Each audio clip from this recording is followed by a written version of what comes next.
கயிறு எறிந்தாலும் முறுக்கு போகாது. ஒரு சிறிய கிராமத்தில் வெள்ளை ஐயா என்ற முதியவர் வாழ்ந்தார்.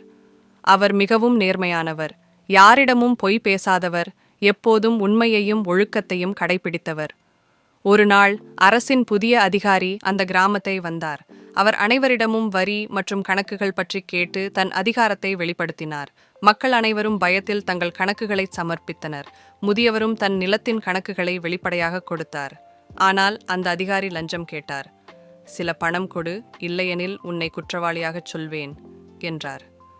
வெள்ளை ஐயா அமைதியாகச் சொன்னார், நான் உண்மையை மட்டும் பேசுவேன்.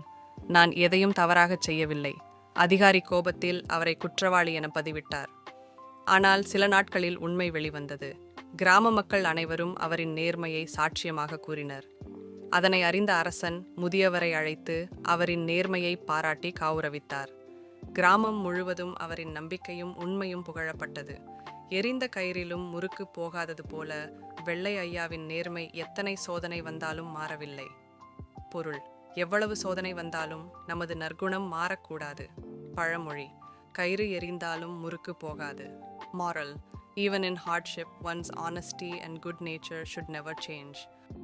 முருகப்பெருமானை நம்பினால் சேனலை லைக் செய்யவும், உங்கள் எண்ணங்களை கமெண்ட் செய்யவும், வீடியோவை பகிரவும் மற்றும் சேனலுக்கு குழு சேரவும்.